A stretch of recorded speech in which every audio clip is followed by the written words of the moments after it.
Moving on to question number 7, it says give examples of two functions. Function such that natural number to natural number and g function such that natural number to natural number such that GOF is on 2 but f is not on 2. And the NCERT has given us a hint. So we'll take this hint only and we'll solve the question. Very simple. So f of x function is x plus 1 and g of x function is x minus 1 when x is greater than 1 and 1 when x is equal to 1. So look at the statements carefully. We have to prove GOF is on 2 but f is not on 2. So we'll start with f is not on 2. Okay, it will be simpler for us. F is not on 2. How do you prove this? Now, what is the function here? X plus 1. I'm taking two sets here, mapping, so that it's clear for you guys. So this is usually x and this is usually y. This is the set of natural number to natural number as per the question. Now, to quickly prove that it's on 2, observe the function x plus 1. So natural number begins from 1, so the codomain also should begin with numbers 1, 2, 3 and so on, right? And here, what should I substitute here out of the natural number such that I get 1? Nothing. Whatever you substitute in the natural number group, you won't get 1, right? X plus 1, right? What should I substitute in place of x such that I get 1 in the natural number group? No, because 0 is not a natural number. If I substitute 1, then 2 will be my codomain image. What about 1? 1 is not getting exhausted at all. So since the image of the codomain is not getting exhausted, hence f is not on 2. Very simple reason. Okay, you'll have to look at the function, check the group of number, natural number group. 1, if I substitute, it'll start from 1. If I substitute 1, I'll get 2. What about 1? 1 is not getting exhausted, hence it is not on 2. Moving on to proving that GOF is on 2. GOF is what? G of f of x, right? So I'll substitute f of x in g function, which is x minus 1. So f of x minus 1. And what is f of x? X plus 1 minus 1. So you're left with x. Now, if this is the domain and this is the codomain, if I substitute anything in the domain, I should get y or a value. But here I'm getting x. That is my y value. That is the codomain value, image, range. I'm getting x. So therefore this is equal to y. And moreover, this is belonging to natural number. Why am I telling that it is belonging to a natural number? When I get an empty variable, can I substitute anything? Can I substitute 1, 2, 3 and moreover x is equal to y, and moreover n to n, which is natural number, so I'll get a natural number, hence all the elements of the codomain will get exhausted. Why? Because they have given us a plain variable as the end result, wherein I can substitute any natural number I want, hence the entire natural number group is getting exhausted, hence GOF is on 2. Proved. Moving on to question number 8. Given a non-empty set x, consider P of x, which is the set of all students of x. Define the relation R in P of x as follows. For students A, B in Px, A, R, B, if and only if A is a subset of B. By this they mean A, R, B means A is a subset of B. That's all, don't get confused. Is R an equivalence relation of P of x? Justify your answer. Now, don't get confused by looking at such a big question. First of all, one confusion comes here. This is nothing but A subset of B. Cleared? The second thing is, they've just twisted the statements. Even if they wouldn't have mentioned non-empty set, we would have understood that x is not a non-empty set, right?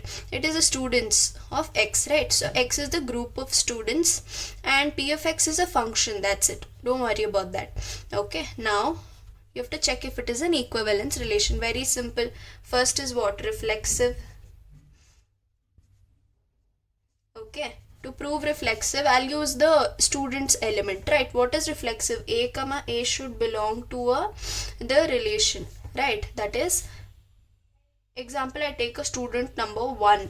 Okay, random name. I'm just naming it as student number 1. If I consider the student to be belonging to the P of x relation, that is x, the number of students, can I reconsider the student? Yes, I can reconsider, hence it is reflexive. Hope that was clear. Moving on to symmetric.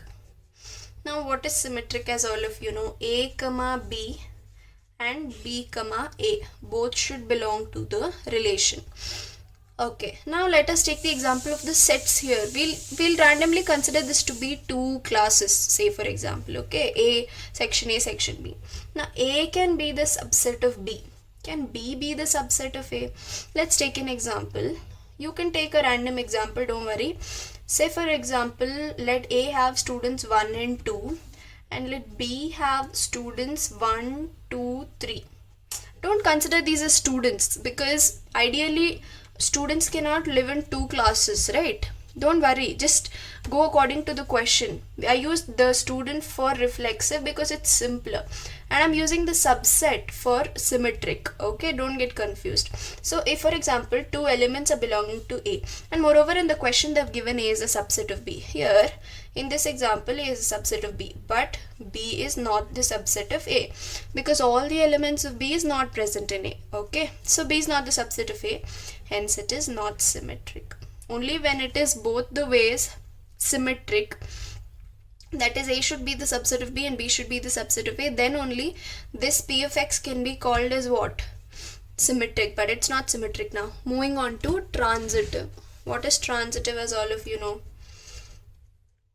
Transitive is nothing but A comma B, B comma C and A comma C. All of them should belong to a relation, right? Very simple. Now all of these three. Now I tell A to be the subset of B, which is given in the question, and let me take another set C from such a big universal set X students, right? So I'm taking one more group of students C. So when A is a subset of B and B is a subset of C, obviously A will be the subset of C. Yes, for sure. Okay, say for example A and B I have here. I'm taking C is equal to 1, 2, 3, 4. Now is A the subset of C? Yes, because 1, 2 and C has 1, 2. Okay, so A is the subset of C, hence it is transitive. So prove that this relation is not an equivalence relation because it is not symmetric. So it is entirely not a equivalence relation. Okay, moving on to question number 10. Find the number of all onto functions from set 1, 2, 3 up to n2 itself. Now what is this? N factorial divided by n minus r factorial is the formula for permutation. Now I'm telling that find the number of all onto functions, that is onto meaning they mean to say that mappings, how many number of mappings will take place for this function to itself. Right, and the answer is permutation of n symbols. N symbols, okay, from 1 up to n. Okay, now the reason I've written the formula and I'm not substituting anything is natural numbers is fine. What about r? N is the total number of natural numbers, n. What about r? You select the number you want. You select a group of numbers you want. Say for example, but natural numbers is up to infinity, right? You can't sit and define. Infinity cannot be defined in this, right? That's why you write down the formula in the exam and leave it. Tell that it's the permutation of n symbols from 1 to n. Okay. And if you really want some answer, then remember that natural number begins from 1 and substitute one group of numbers, that is say up to, say for example, take a larger number here and put a smaller number here and tell that this is the number of mappings. But you cannot do that only because they have given it up to n, which is infinity. Hence, don't get confused. Very simple answer, permutation of n numbers, n number of symbols from 1 to n. Okay, and teachers will understand that, don't worry. Okay, moving on to question number 11. It says let S is equal to ABC and T is equal to 1, 2, 3. Find F inverse of the following functions F from S to T if it exists, and they've given the first sub question as A, 3, B, 2 and C, 1. Okay, very simple. First check if it is 1 1 and onto. If it is 1 1 and onto, then it's invertible also. What is this? F inverse. Okay. If it is 1 1 and onto, it's invertible. Is it 1 1? Yes. Each and every pre-image has a unique image. And is it onto? Yes. All the elements of the codomain is getting exhausted. 1 2 3 1 2 3. Hence it's 1 1 and onto. So you can go ahead with inverse. What is inverse? T to S. You just have to change the domain and codomain. When you do that, you get 3 comma A, 2 comma B, and 1 comma C. Very simple. Now moving on to the second sub question. It says F is equal to A comma 2, B comma 1, and C comma 1. Now this is your second sub question. For this also check if it is 1 1 and onto. Only if it is 1 1 and onto, your inverse will exist. But check carefully. A, B, C. What are the images? 2 and 1.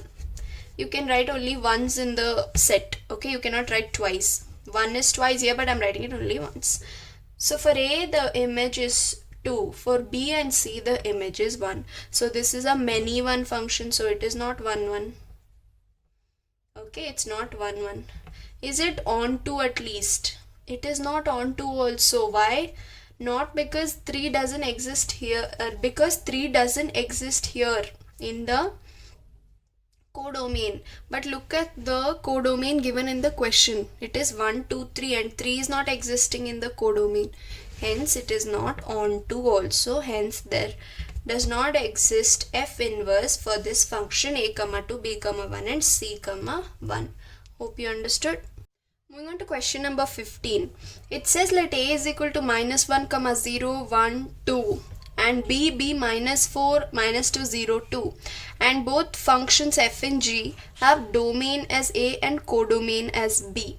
B functions defined by f of x is this function and g of x is this function. Where x belongs to A, here also x belongs to A. Is f is equal to g is the question. F, is it equal to g function? Now forget about A to B here, that is A being the domain and B being the codomain, because look at the hint they have given you.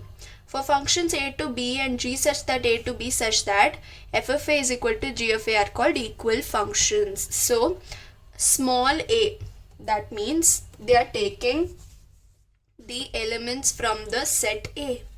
Okay, and what they're doing is, if you substitute the elements of A in both f of x function and g of x function, you should get the same answers. This is very simple. I will do only for one number minus 1.